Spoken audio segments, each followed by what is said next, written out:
قرآن نے اسے تمثیلی انداز میں بیان کیا ہے، اور اس میں نمایاں بات یہ ہے کہ آدم اور شیطان یا ابلیس دونوں بیک وقت سٹیج پہ سامنے آتے ہیں۔ ادھر سے آدم کی نمود یا وہ دور آ رہا ہے جہاں کہا گیا ہے فَإِمَّا يَأْتِيَنَّكُم مِّنِّي رَسُولٌ، تمہاری طرف ہماری خدا کی طرف سے وحی آتی رہے گی، اس کی روشنی میں تم چلتے رہو گے تو لا خوف علیہم ولا ہم یحزنون۔ اور ادھر سامنے سے پھر وہ ابلیس یا شیطان ہے، وہ وہاں سے کھڑا ہے۔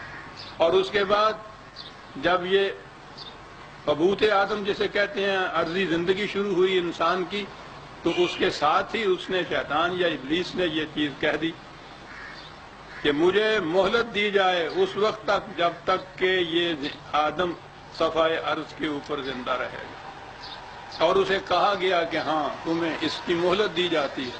تو گویا اولی دن جو تھا آدم کی نمود کا، وہاں سے ابلیس کی ساتھ نمود ہوتی ہے، اور آخری دن آخری انسان تک جو وہ اس کرۂ ارض پہ رہے گا اس وقت تک اس کو مہلت دی گئی ہے۔ تو گویا یہ کشمکش ایسی ہے جو پہلے دن سے شروع ہوئی ہے اور آخری انسان تک جاری رہے گی۔ اس کشمکش میں یہ میں ابھی عرض کروں گا کہ جسے ہم کہتے ہیں کشمکش حق و باطل، یہ ہے کیا؟ ہم بھی الفاظ پر آتے چلے جاتے ہیں، کبھی کھڑے ہو کے سوچتے نہیں کہ یہ بات ہے کیا۔ اور بات جو ہے وہ ٹھوس ہونی چاہیے، عملی ہونی چاہیے، محسوسات میں ہونی چاہیے، ایبسٹریکٹ نہیں ہونی چاہیے، نظری نہیں ہونی چاہیے، اکیڈیمک نہیں ہونی چاہیے۔ بات پتہ چلے کہ حق کیا تھا اور باطل کیا تھا، کیا تصادم تھا، کیا ٹکراؤ تھا، کیوں ٹکراؤ تھا، یہ کیوں ہوا کہ آدم ادھر سے سٹیج پہ آتا ہے، ساتھ ہی اس کے شیطان یا ابلیس سٹیج کے اوپر آ جاتا ہے۔ وہ اعتراض جو کیا کرتے ہیں لوگ، خاص طور پہ ایران کی طرف سے آتا ہے یہ، پھر عیسائیوں کی طرف سے، کہ یہ ایول ہے، شر ہے، تو خدا نے ساتھ ہی شر کو بھی کریٹ کر دیا، تو خدا خالق شر بھی ہے۔ پھر چلی باتیں اس کے اوپر، سمجھنے کی بات ہے نا کہ آدم اور ابلیس اکٹھے سٹیج کے اوپر کیوں کھڑے ہیں، کیوں قیامت تک کے لیے؟ اس کو قیامت تک، میں نے وہ محاورے کے اعتبار سے عزیزان من یہ لفظ بول رہا ہوں، آخری انسان جب تک عرض کے اوپر ہے اس وقت تک کیوں اس کو بھی مہلت دی گئی ہے؟ کیا بات ہے یہ؟ کیا ضرورت تھی اس چیز کی؟ یہ ہے وہ چیزیں جو کھڑے ہو کے سوچنے کی ہیں۔ قرآن کا پیغام، دین کی لم، اس سے سمجھ میں بات آئے گی کہ یہ بات ہے کیا۔ عجیب چیز، شیطان یا انگریزی میں وہ سیٹن جس کو کہتے ہیں، یہ ہیبرو یا عبرانی زبان کا لفظ ہے بنیادی طور پر۔ عربی والوں نے تو اپنے یہاں شیطانہ مادہ کے سے اس کو بھڑکیلا، آتش بھڑکانے والا، مشتعل، اشتعال، اس سے لایا، لیکن اوریجنلی ہیبرو میں یہ سیٹن جو ہے، اور یہ ہے بڑا ہی بنیادی نقطہ عزیزان من، اور میں سمجھتا ہوں یہی صحیح معنی ہیں، اور میں عرض کروں گا قرآن نے بھی یہی کہا۔ اس کے معنی انگریزی زبان کا لفظ ہے دی ہنڈرر، راستے میں رکاوٹ پیدا کرنے والا، روک بن کر کھڑا ہو جانے والا۔ ساری بات سمجھ میں آ گئی، روک بن کر کھڑے ہو جانے والا۔ دی ہنڈرر انگریزی میں اس کا ترجمہ کیا انہوں نے اپنے۔ یہ تزاحم کی داستان ہی ساری اتنی ہے، اور قرآن کریم نے ان الفاظ کا جو مفہوم ہے وہ بار بار آپ دیکھیں گے آیا ہے، یصدون عن سبیل اللہ، اللہ کی طرف جانے والے راستے میں روک بن جاتے ہیں۔ اور سب سے بڑی روک کون ہے؟ احبار اور رہبان، مذہبی پیشوائیت، علماء اور مشائخ، سورہ توبہ میں اور دیگر مقامات میں بھی۔ کہیں سرمایہ پرستوں کے متعلق کہا گیا ہے، کہیں ان کے متعلق کہ جو بغیر الحق اقتدار حاصل کر لیتے ہیں، قوت کے زور پر، دھاندلی سے، تلوار کے بوتے کے اوپر۔ یہ سارے ہیں قرآن میں دیکھیے گا جہاں جہاں یہ یصدون عن سبیل اللہ ہے، خدا کی طرف جانے والے راستے میں روک بن کر کھڑے ہونے والے، اور جیسا میں نے ابھی عرض کیا ہے ان میں نمایاں حیثیت مذہبی پیشواؤں کی ہے۔ سب سے بڑی رکاوٹ ہی یہ ملوکیت، یہ سرمایہ داری، یہ تو ان کے سہارے زندہ رہتی ہے، ورنہ کوئی انسان بھی دوسرے انسان کا محتاج اور محتاج بن کے جینا ہی نہیں چاہتا، محکوم بن کے جینا ہی نہیں چاہتا۔ انسان کے اندر کی ایک آواز ہے جو اس کے خلاف سرکشی کے لیے ابھرتی ہے۔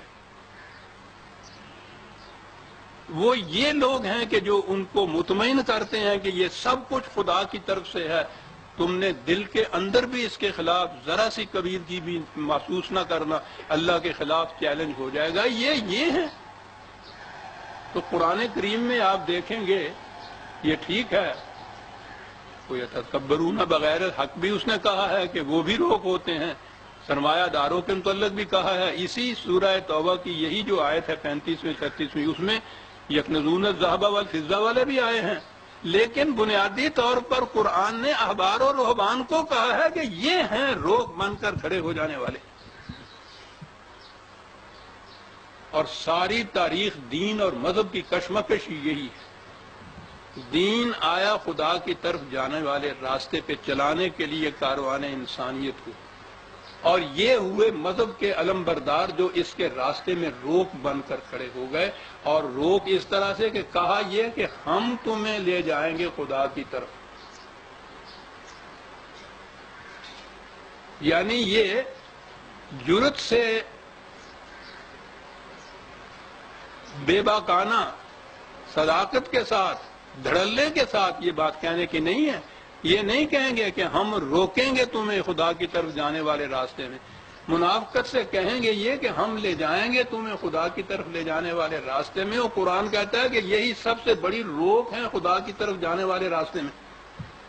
اور دی ہنڈرڈ جو شیطان کا ترجمہ عبرانی والا ہے، کس طرح سے بات صاف ہو گئی، قرآن نے کس طرح اس کا مفہوم بیان کر دیا۔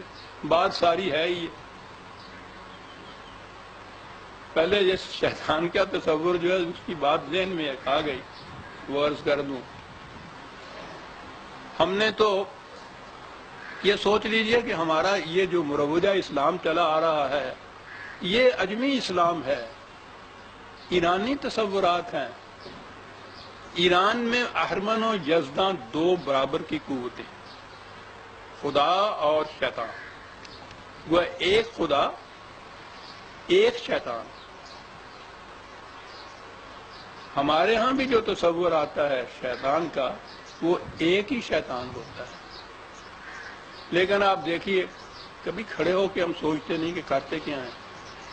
اس ایک شیطان میں جو خصوصیت یا جو صفت اس شیطان کی بتائی جا رہی ہے اس کو معاذ اللہ خدا بنا دیا ہم نے۔ تصور یہ ہے نا کہ وہ ایک شیطان دنیا میں ہر شخص کے ساتھ ہوتا ہے، ہر جگہ ہوتا ہے۔ شیطان کی آپ نے دیکھا یہ خصوصیت، یہ قوت دنیا میں ہر انسان کے ساتھ ہر جگہ، اور یہ خصوصیت اللہ تعالیٰ نے صرف خدا کی کہی ہے، ہوا معکم اینما کنتم، تم جہاں بھی ہو وہ تمہارے ساتھ ہوگا۔ گویا جو خدا کی صفت تھی وہ ہم نے شیطان کی صفت بتا دی۔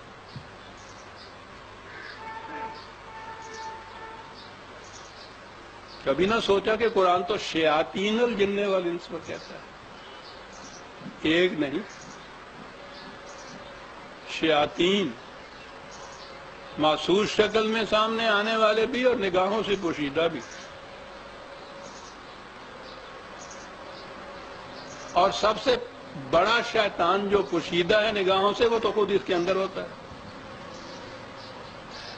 اس اعتبار سے کہہ لیجئے کہ ہر فرد کے لیے جہاں کہیں بھی ہے شیطان، لیکن یہ اس کو اس کا شیطان کہیے، وہ ایک شیطان نہیں۔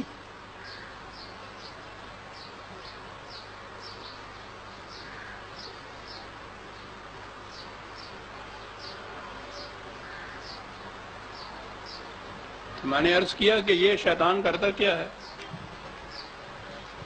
سیدھے صاف راستے جو ہیں ان میں رکاوٹ بن کر کھڑا ہو جاتا ہے. ہماری ذہن کی نگاہ ڈھونڈ رہی ہے اس شیطان کو جو رکاوٹ بن کر. ہزار حیف نہ بینی قیامت موجود. ایک منٹ کے بعد آپ کے ذہن میں آ جائے گا کہ ہمارا تو سارا معاشرہ ہی شیطانی. کوئی کام آپ کا قاعدے قانون کے مطابق ہو رہا ہے آج کل؟ کوئی معاملہ جو آپ کا پڑ جائے کسی دوسرے کے ساتھ، رکاوٹ ہی رکاوٹ ہے نا اس میں. وہ جو شیطانی طریقے پہ وہ کام کرنا چاہے ان کے راستے میں تو رکاوٹ نہیں ہوتی، وہ تو شیطان کے حزب ہوتے ہیں، جنود ہوتے ہیں. خود جو بھی حق کے مطابق، میں قاعدہ قانون ہی کہہ رہا ہوں، حق کو تو چھوڑ دیجیے، بہت بڑی چیز ہے. کوئی کام آج آپ کا کسی قاعدے قانون کے مطابق بغیر ہنڈرنس کے ہو رہا ہے، رکاوٹ رکاوٹ رکاوٹ، قدم قدم پہ رکاوٹ.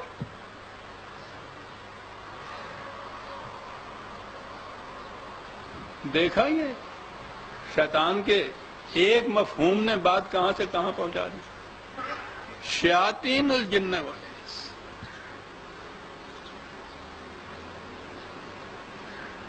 راستے میں رکاوٹ پیدا کرنے والا. کوئی کام طریقے اور سلیقے سے نہیں ہونے دینا.